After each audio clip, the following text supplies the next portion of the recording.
প্রাপ্তবয়স্ক ছেলে মেয়ে যদি সাক্ষী রেখে একে আরেকজনকে কবুল করে নেয় তাহলে কি তাদের বিয়ে হয়ে যাবে?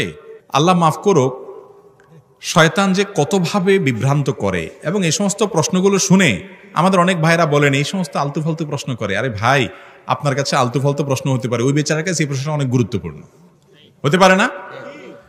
একবার রমজান মাসে আমার মনে আছে, আমি দুপুরে মোবাইল সাধারণত রমজান মাসে দিনের বেলা ফজরের পর একটু এশা টেশা করে তারপর আমরা ঘুমাই আমাদের বাসায় সবাই। তো লম্বা ঘুম দিছি, মোবাইলটা সাইলেন্ট করি। ঘুম থেকে উঠে দেখি একটা নাম্বার থেকে অনেকবার কল, বলে গেছি মানে 15-20 বার হবে, এরকম আরো বেশি হইতে পারে, এতবার কল একটা নাম্বার থেকে।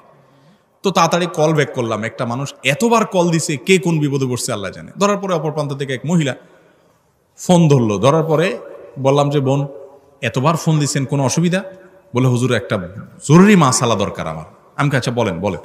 তো উনি বলেন যে মাসালা হলো স্বামীর পকেট থেকে টাকা চুরি করা জায়েজ আছে কিনা।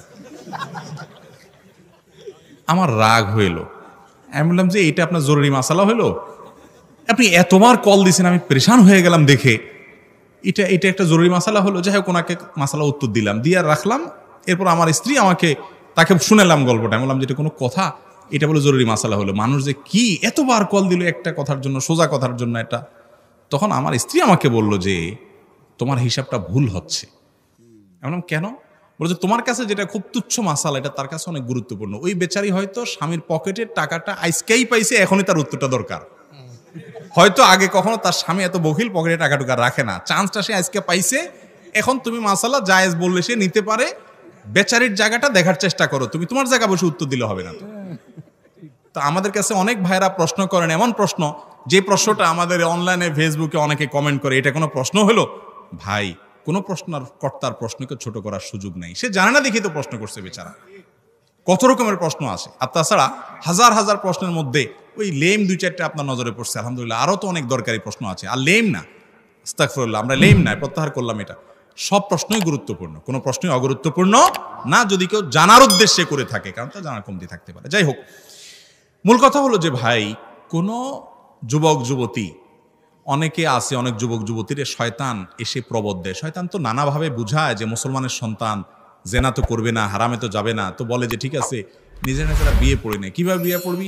বলে এই 2 কাঁধে 2 ফেরেশতা আছে না, 2জনটা সাক্ষী রাখ। এরকম করে কিন্তু অনেকে।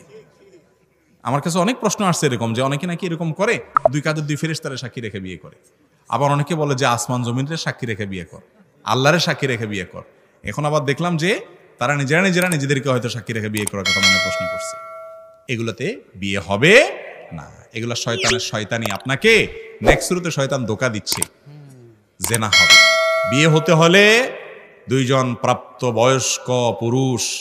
আপনি পুরুষ প্রস্তাবক, পাত্র, আপনি সাক্ষী হবেন না, আপনি তো নিজে প্রস্তাবক।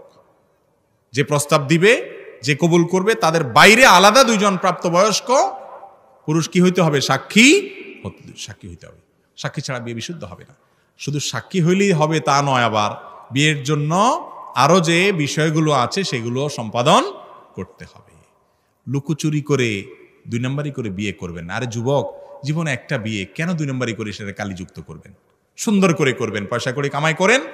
আর বিয়ের আগে যে এই আজাইরা অবৈধ যে প্রেম শয়তান সৃষ্টি করে, এটা আপনাকে বিপদগামী করার জন্য করে। মুসলিম যুবকের তারুণ্যকে ধ্বংস করার জন্য ইবলিসের সবচেয়ে বড় পথ, হাতিয়ার হলো এই জেনার পথ। এটা থেকে বেঁচে থাকা আজকাল কঠিন হয়ে গেছে। সংগ্রাম করতে হবে এবং জমায়ে রাখেন নিজের ভালোবাসাকে বৈধ ভালোবাসার সময় ব্যবহার করার জন্য। আল্লাহ তাআলা আমাদেরকে তৌফিক দান করুন। তাহলে এরকম নিজেদেরকে নিজেরা সাক্ষী বানায় না বিয়ে করলে কি হবে না? বিয়ে বিশুদ্ধ হবে না।